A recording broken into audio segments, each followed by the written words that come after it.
Life is simple here in Katala village, as is the cooking. Sudesh Basta begins her morning by making food for the family. She sits like this twice a day, every day, and it isn't pleasant. I start coughing sometimes because of the smoke. The cough and smoke makes my eyes water too. It's a similar story in hundreds of thousands of villages across India, where cooking is done in or near the home. And most of these old-style stoves use dirty fuels. Smoke gets inside the home and into the lungs. There are villages all over India where this type of stove running on wood or charcoal or dung is the only option. But even when there is an alternative available, the preference is still for these.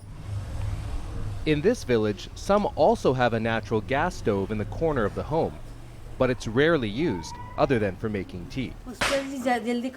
Food doesn't cook quickly on the gas stove. We don't like the taste either. This is better. But researchers say that preference for the old ways is hurting their health. The stoves are placed in a courtyard or outside the home, but the smoke easily travels into the nearby home, where it's breathed in by everyone in the family. Burning cow dung or wood creates different sizes of particles. The smaller particles get deeper inside the lungs and have a worse effect.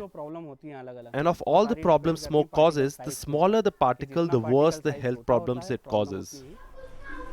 Experts say switching to other stoves would have an immediate and noticeable effect. The amount of smoke that is created and the amount of time a person sits in front of it cooking affects them. If you used a gas stove, there's very little smoke created.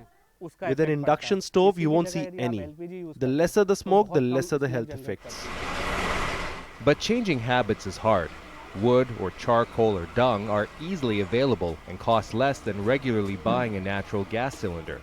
Campaigns by the government and NGOs have focused on finding cheap alternatives and distributing them. But those have yet to reach the vast majority of Indian villagers. Fez Jamil, Al Jazeera, Katala village, Haryana.